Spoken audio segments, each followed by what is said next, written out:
मेरा नाम संगीता है। मेरी शादी नई नई हुई थी। मेरे पति मुझे हनीमून के लिए विदेश लेकर गए थे। मैं पहली बार विदेश आई थी। मेरे पति ने मुझे बहुत बड़े होटल में मुझे ठहराया। हम लोगों ने रात गुजारी। सुबह जब मेरी आँख खुली तो मेरे पति मेरे पास नहीं थे। मैं बहुत घबरा गई।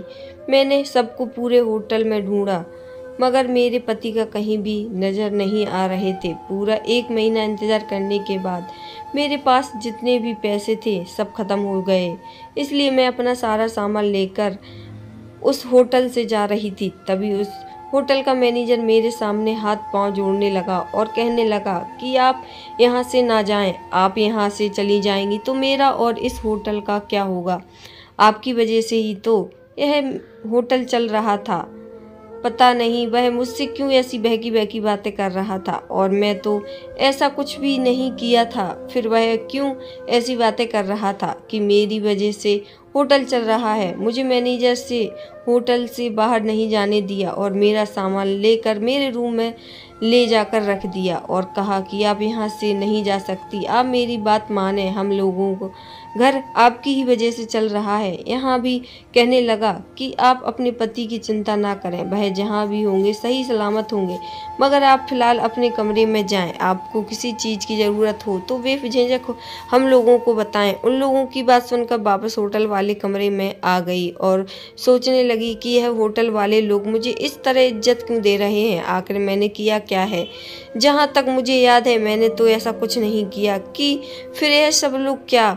होटल वाले लोग मुझे टाइम टू टाइम हर चीज़ पहुंचाते रहते और जैसे ही रात होती तो कॉफ़ी या चाय भिजवा देते और कहते कि मैडम आप निश्चित होकर सो जाएं, आपको कोई भी डिस्टर्ब करने नहीं आएगा। और अभी कहा कि अगर आपके पति आए तो आपके पास भिजवा देंगे। मगर मैं जब भी चाय कॉफ़ी पीती तो वह गहरी नींद में चली जाती। जब सुबह मेरी आँख खुलती थी तो मैं बहुत थका थका महसूस करती थी। मैं बहुत परेशान थी कि यह मेरे साथ क्या हो रहा है। अगर मैं बाहर जाती हूँ तो यह लोग मुझे जाने नहीं देते। लोग मेरे साथ ऐसा क्यों कर रहे हैं? जब एक रात वेटर कॉफ़ी लेकर आया तो मैंने कॉफ़ी नहीं पी और सोने की कोशिश करने लगी। मैं सो गई लगभग रात के 2 बजे कि मेरी आँख खुली। जैसे ही मेरी आँख खुली तो मैं देखकर हैरान रह गई कि मेरे बिस्तर पर मैं अकेली नहीं थी, मेरे साथ एक लड़का सोया हुआ था। मैं रूम की लाइट जलाई। कदकाठी देखकर पता चल रहा था कि वह मेरा पति नहीं था। उस लड़के को पीठ मेरी तरफ थी। मैं रूम का दरवाज़ा खोलकर सभी को बुलाने लगी, जोर जोर से चिल्लाने लगी, पर सारे वेटर और मैनेजर आ गए। मैंने कहा कि आपने मेरे कमरे में किस व्यक्ति को भेज दिया है?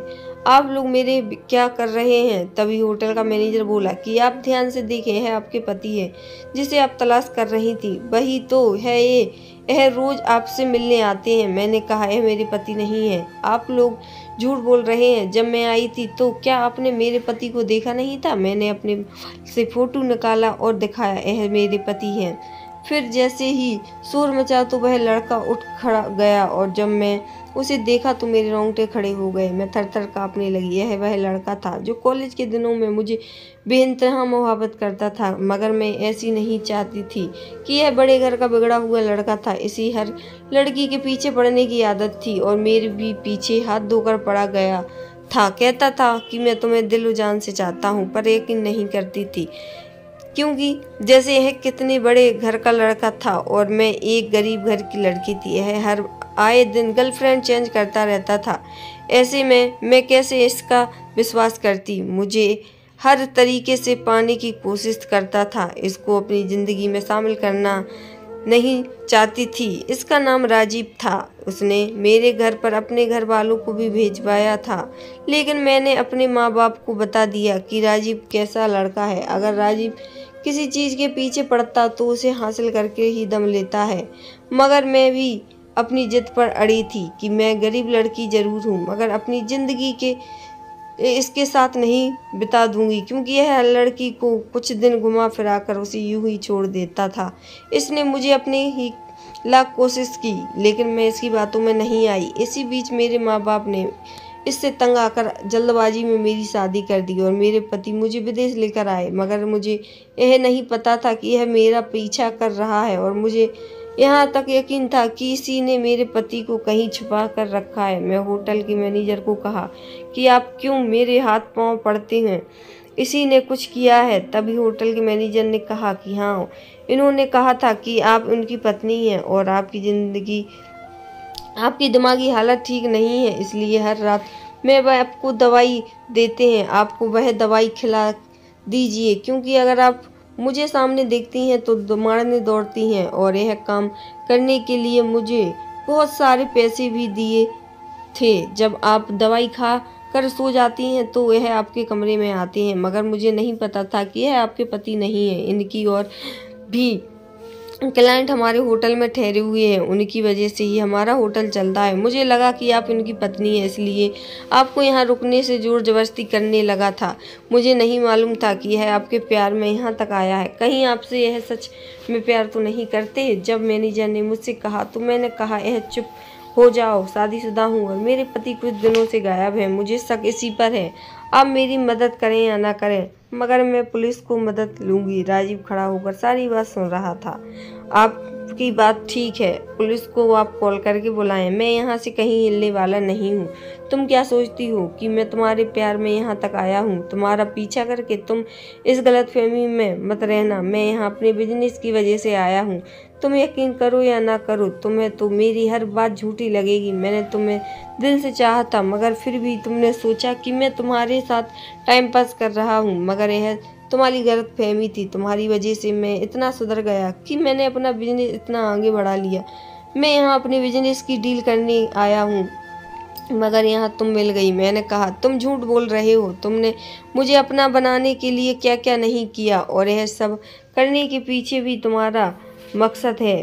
तुम सीधे सीधे मेरे पति का पता बता दो। तुमने ही मेरे पति को किडनैप किया, कहाँ छुपाया है? अगर नहीं बताओगे तो तुम्हें मैं पुलिस को सारी बात बता दूंगी। तुम मेरे पीछे आकर मेरे पति को किडनैप कर लिया है। अभी भी वक्त है, बता दो। तुम्हें पुलिस की हवाले नहीं करूंगी और वह अपने पति को लेकर यहाँ से चली जाऊंगी। राजीव ने कहा, मैंने तुम्हारे पति को किडनैप नहीं किया है। यह सिर्फ इत्तेफाक नहीं हो सकता कि तुम आए और मेरे पति गायब हो जाए। तभी राजीव ने कहा, तुम्हें अपने पति पर बहुत भरोसा है। तुम बस उसे कुछ दिनों से जानती हो और इतना अंधा विश्वास करने लगी हो। मैं तुम्हें कब से जानता हूँ, फिर भी तुम मुझ पर विश्वास नहीं करती। राजीव ने कहा, क्या तुम जानती हो तुम्हें कमरे में मुझे किसने भेजा था? और यह प्लानिंग किसकी थी? तुम्हारे पति की। इसके लिए तुम्हारे पति ने मुझसे बहुत सारे पैसे लिए थे। तुम्हारे पति गांव की लड़कियों को लाकर यहाँ बड़े लोगों को बेच देता है। वह तो अच्छा हुआ कि मैं तुम किसी और के हाथों नहीं बिकी। जब तुम्हारा पति फोन पर बातें कर रहा था, किसी से पैसे की डील कर रहा था, तभी बताया कि वह लड़की होटल में है। और जब तुम्हारा नाम लिया तो मुझे ऐसा लगा कि तुम हो सकती हो, और मैंने उसे जाकर डील की और कहा कि उससे दुगने पैसे दूंगा। तब तुम्हारे पति ने फौरन कुछ पैसे के लिए तुम्हें मेरा बना दिया। मुझे राजीव की बात पर यकीन नहीं हो रहा था।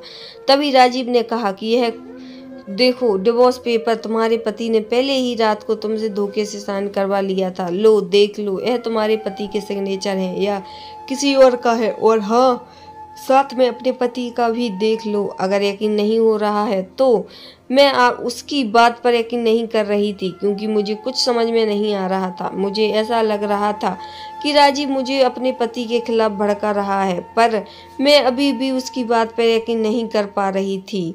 तभी राजीव ने कहा कि रुको, मैं तुम्हें कुछ दिखाना चाहता हूँ। आज रात तुम बुर्का पहन कर आना। मैं तुम्हें तुम्हारे पति के पास ले चलूँगा। अगर यकीन ना हो रहा हो तो तुम पहले सारी बातें पुलिस को बता दो, फिर उसके बाद मेरे साथ चलो, क्योंकि तुम्हें मेरी बात मुझ पर भरोसा नहीं, इसलिए जैसा मैंने कहा वैसा कर लो। मैंने उसकी बात पर थोड़ा सा भरोसा किया और कहा कि पहले मैं पुलिस को इन्फॉर्म करूंगी, उसके बाद तुम्हारे साथ जाऊंगी, क्योंकि तुम्हारा भी भरोसा नहीं है। राजीव मुझे कहीं ले गया। वह बहुत सुनसान जगह थी। फिर एक घर में गया, उसमें से मेरा पति बाहर निकला। मेरे पति ने राजीव से कुछ कहा, फिर मेरे पति मेरे पास आए और जैसे ही मेरे करीब आए तो मैंने अपना मुंह खोल दिया और उन्हें पकड़ लिया और कहा कि आप मिल गए, मुझे और कुछ नहीं चाहिए। मैं बस राजीव के पीछे इसलिए आई थी कि आपके बारे में पता क्या क्या बोल रहा था। मुझे भरोसा था कि आप ऐसा कुछ नहीं करेंगे। मुझे पूरा यकीन था कि राजीव ही आपको किडनैप किया है। राजीव पर यह यकीन करके इसलिए उसके साथ गई क्योंकि उसी के जरिए मैं आप तक पहुंच सकती थी। यह बात जब मेरे पति ने सुनी तो जोर जोर से हंसने लगे। मैं बहुत डर गई और मेरे पति ने मुझे जोर से पकड़ लिया और कहा कि कौन तुम्हें यहाँ लेकर आया है, मुझे किसने किडनैप किया है, यह सारे सवाल तुम्हारा दिमाग में घूम रहे होंगे। तो सुनो, मैं कोई किडनैप नहीं हुआ हूँ और मैं अब तुम्हारा पति नहीं हूँ। मैंने तो तुम्हें कब का बेच दिया है। जब मैंने यह बात सुनी तो मुझे झटका लगा और अभी मेरा पति मुझसे बात कर ही रहा था कि पुलिस की आवाज़ आई। पुलिस की आवाज़ आते ही मेरे पति ने मुझे 2 थप्पड़ लगाए और कहा, तुमने पुलिस को इन्फॉर्म क्यों किया इससे पहले कि वह भागता। पुलिस ने उसे घेर लिया और मेरे पति को पकड़ लिया। बताया कि कब से हम लोग इसी की तलाश कर रहे हैं। यह लोग बहुत दिनों से है सब काम कर रहे हैं। कितनी लड़कियों की कंप्लेन हमारे पास थी मगर कोई सबूत नहीं मिल रहा था। यह तो अच्छा हुआ कि आपने हिम्मत दिखाकर अपने पति को पकड़ा दिया। मैंने कहा कि मैंने कुछ नहीं किया, यह जो राजीव खड़ा है इसी ने सब कुछ किया। आपने शुक्रिया अदा करें। राजीव फिर मुझे विदेश से अपने गांव ले गया और सही सलामत मेरे पापा के पास पहुंचा दिया। मेरे साथ जो भी कुछ हुआ सब मेरे माँ बाप जान गए थे। फिर जब राजीव वापस जा रहे थे तो मैंने उससे माफ़ी मांगी और कहा कि मैं तुम्हारे कितना गलत समझ रहा था जबकि तुम मेरी मदद कर रहे थे। अगर तुम मेरी मदद ना करते तो मैं अपनी माँ बाप के पास नहीं होती। मैं तुम्हारा शुक्रिया अदा कैसे करूं? तुमने मेरे ऊपर बहुत बड़ा एहसान किया है, मैं ऐसे उतारूंगी। राजीव ने कहा कि यह एहसान बस एक तरीके से ही कर सकती हो, तुम मुझसे शादी कर लो। जब मैं उनसे यह बात कही तो मैंने कहा, अगर मेरा ऐसा ही एहसान उतर कर तो मैं तुमसे शादी करने के लिए तैयार हूँ। तभी राजीव ने कहा कि अभी भी तुम मुझे दिल से अपनाना चाहती हो। मैंने कहा ऐसा नहीं है, मैं तुम्हें जानती हूँ, जरूर थी, मगर मैं डरती थी कि कहीं तुम बीच रास्ते में ना छोड़ जाओ, इसलिए मैंने अपने दिल को समझा लिया था और मैं तुमसे दूर होती रही क्योंकि मुझे यकीन था कि तुम मुझे भी और लड़कियों की तरह छोड़ दोगी, मगर तुम तो मुझे दिल से चाहते थे। आज मुझे एहसास हुआ कि ज़रूरी नहीं है कि हम जैसा सोच रहे हैं वह सही हो। वह कभी कभी हमारी राय किसी को लेकर गलत भी हो सकती है, इसलिए सामने वाले को अच्छी तरह से जाने समझे तभी कोई फैसला ले। कहानी पसंद आए तो चैनल को लाइक शेयर सब्सक्राइब करना। हर हर महादेव।